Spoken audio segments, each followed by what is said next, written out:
Before the video starts, remember guys, tonight, FYD Apparel, 7 PM, we have the new Diamond Cross hats and we have the RS t-shirt that a lot of you have been asking for. We have a couple of FYD Circle tees as well going live in grey and in black, in limited numbers as usual, so make sure you get yours. FYDapparel.com tonight, 7 PM. And you're overtaking cyclists. And you rev it right round into the next gear.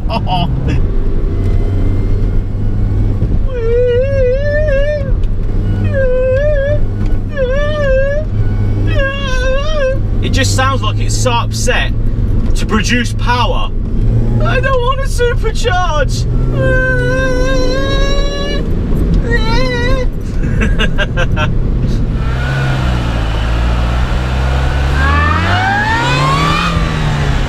Right, what's up guys? So today you join me from the driver's seat of a 2006 Mini Cooper S. Now this is an R53, but it's a facelift version of the R53, which means it's got a couple of different things with it. This includes the Xenon HID headlights up front. It's got a revised rear tail light. It's also got this better looking steering wheel, which I'm a huge fan of. This one's a Chilli Pack, so it's got the half leather interior, which is very comfy. I do really like this interior. It's also got some pads here for when you want to put your arm there. The previous generation of Minis didn't actually have that, so you had a bit of plastic there instead, which just wasn't as comfortable. Now these facelifts actually have the better Teflon supercharger on them, so they actually produce more brake horsepower standard from the 163 of the previous one to 170 in this one. Now this one of course isn't standard, it's running a 15% pulley with a stickier belt. It's also got a lightened crank, an optimised bypass valve and a GTT induction kit on it. Now it's been a while since I've driven a Mini, and the last one I drove wasn't this nice. This one is very, very nice. It's only got 58,000 miles on it as well, so she's barely run in. This has also got AP coilovers on it, which, to be honest, I can't really tell the difference from the standard suspension. The standard suspension on these is quite harsh, so when you do put coilovers on, it's not a massive difference. Now this one is actually running 220 brake horsepower from the original 170 brake horsepower, which I'm very intrigued about, because the one thing I wanted the previous Mini that I've driven, you know, as a daily on the channel, I wanted it to have more power and I wanted the supercharger to whine more, and I've been told that this supercharger whines like a bastard, which is absolutely fantastic in my books. I love a good supercharger whine. It's one of my favourite noises ever, and thankfully the owner Jack lives right next to one of the best roads ever. It's called Military Road, it's on the Isle of Wight, and it is one of the best roads, and I am literally cannot wait to take this car down that road, because I've been down it in many cars and many bikes in my time, but never a little cheeky Cooper S with this sort of brake horsepower and this sort of suspension setup, so I'm very, very interested to see how she handles. The great thing about these are that, you know, especially the revised one like this, it feels a lot more stiffer, a lot more precise, especially with the gear change, and the steering feels a lot sharper. So, Military Road.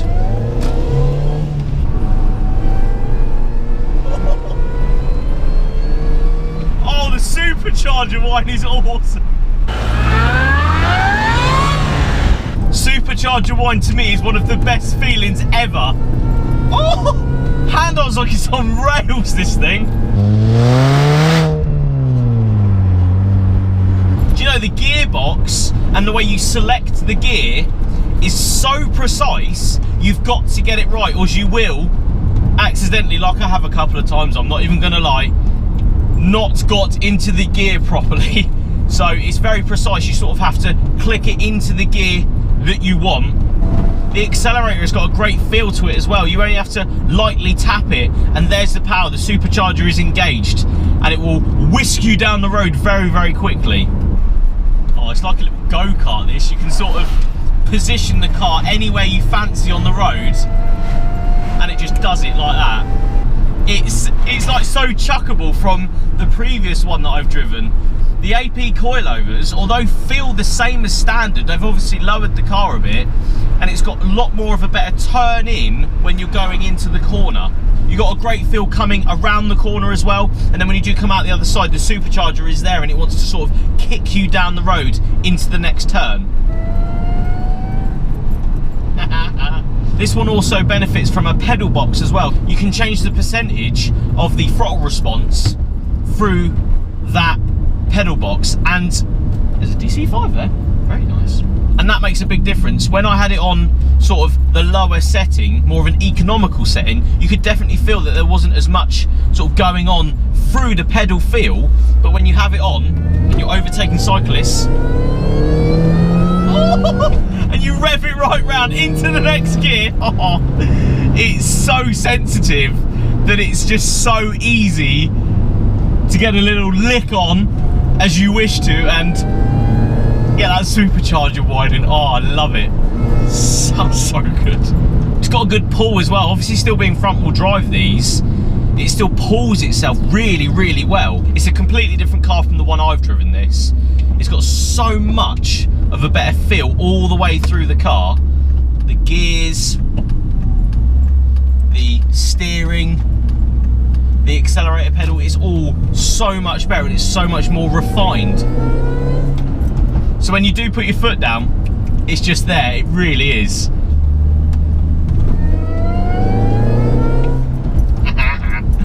The clutch pedal itself is, you know, relatively sensitive. You've got a good pedal feel with it, but you have to depress the clutch right down to get in your desired gear change, which makes for good sort of pedal feel. When you do dump it down, you're able to click it in, dump it back out, and it just rewards you with the best feeling ever.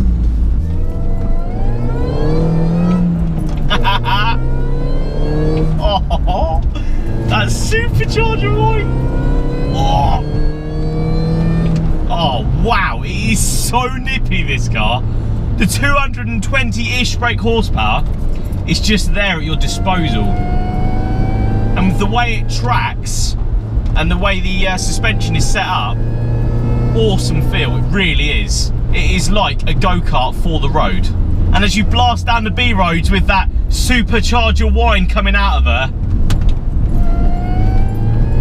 oh, it is singing to you, it really is. Oh, beautiful, absolutely beautiful. So guys, here we are, lovely road behind us, lovely car behind us now. So let's have a look around this Mini Cooper S. Now, of course, this is a facelift, so it will have the different headlights to the one that we had on the channel a couple of months ago. It looks a lot better than the pre-facelift in my opinion, and this one has actually got the headlight washers as well. It's not just a cover. This one also has the painted scoop on the front. This also has the aero kit front grille put into it as well. A lot of chopping and changing to get that in, so I've been told. But coming around, the colour absolutely pops in the light. The amount of detail that has been put into the paint job, you can just see it's so nice. Got a little hint of silver in it as well. As you come around the side, the Cooper S wheels, sort of a flat 5-spoke, as to opposed to the original ones that I'd seen on our one. They were more of an 8-spoke or 9-spoke, I think, they were with thicker spokes on them. But coming round, although I've just brought it into this, you know, bit of a funny car park, the colour and the depth of paint is unreal on this car. It's regularly detailed by a professional detailer, so it's got a great depth of paint to it. Coming around the back though, I've always loved the sort of thickness of this shape Cooper S. It's got quite a broadness to it, and you can definitely tell that these are the Cooper S's just from sort of the wider look to them. He's obviously got his private plate on there. It's actually a 56 plate car originally. And as you come around, the rear lights are the facelift lights as well. Look a lot nicer than the pre-facelift. Jumping inside, we've got the half leather interior. Big fan of this interior. It's very comfortable, you know, spacious enough for a Mini. It's also got these pads on the door, which they didn't have on the one that I had, so you don't hit your funny bone on it all the time, which is fantastic news. But the inside in this is just mint condition. You've got your John Works Cooper carbon fibre gear knob and handbrake lever. Very nice touch there. Coming down here though, you've got the pedal box controller, and basically you can program it to, you know, your eco, your normal, and you know, a bit more of aggression, a 30% more pedal feel on the most aggressive setting, and you can obviously put it up and down there as you wish. But that definitely works. You know, I tried it with the eco and I tried it with the sort of sports mode, as you would say, and there's definitely a big difference. And I love the steering wheel from, you know, the previous one. This is a big step up from the way it looks. Let's pop the bonnet, and as you can see, you've got your John Works Cooper chop strut brace there, looking very good at the top. You've got the GTT induction kit there. I love the sound of this. If I still had mine, I'd have definitely had that on there. It's also got a drilled rear box on it as well, so all of the air coming through here, you know, creates a vortex. You can get the air through there as well as the front. And it's also got a lower strut brace underneath the car as well. But that makes a big difference. I think, you know, that's probably one of the best bits I can feel in the car, is the strut braces sort of working a lot more than they did without them there.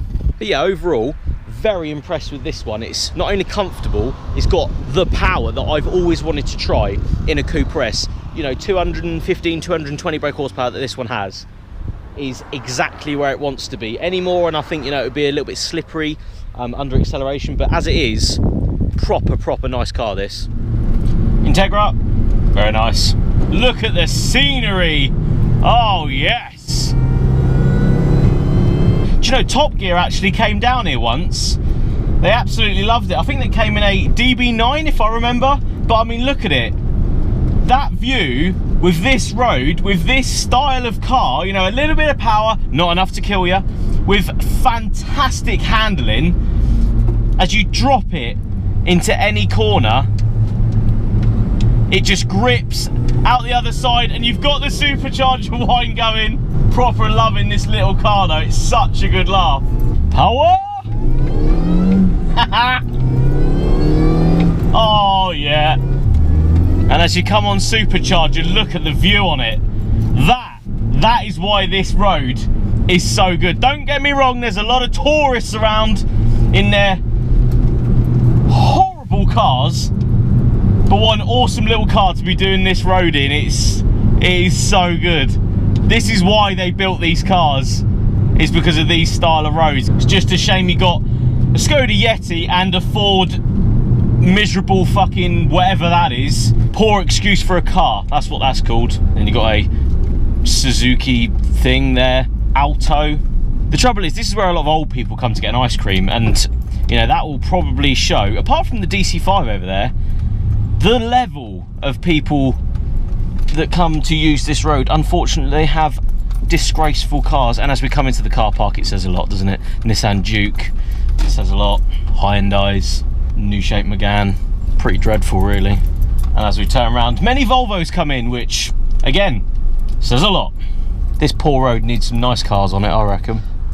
Now I thought I'd pull over at this point, because to me, reviewing these cars is all about scenarios, and that road with that car, that amount of brake horsepower, that amount of sort of, you know, handling and stuff, that's where it is. That's what it's all about. It ain't about power and it ain't about money. You take a little Cooper S, supercharged, little bits and bobs done to it, that is one of the best handling cars ever, and you take it down a road like that, it does not compete. It's just so good, and that's what this channel is all about, featuring these sort of cars and these sort of roads. That's the idea. You take a little road like that, a little car like that, and the amount of fun you can have for the price and for, you know, all of this sort of stuff, that's what it's all about. Oh, so cool. So as we come off one of the best driving roads I've ever been on, I'd like to thank you all for watching. I'd like to thank the owner Jack for letting me take his beautiful Cooper S out on this glorious day down this unbelievable road. And that's what these cars is all about, and this is what this channel is all about. Cars like this that have got the handling and enough power for you to have a laugh with a fraction of the cost of any supercar, and you can have the biggest smile on your face while you do it. Anyway guys, as this cyclist comes into the road right in front of me for no apparent reason, I would like to thank you all for watching. Make sure you like, share and subscribe, and I'll see you on the next one. Cheers guys.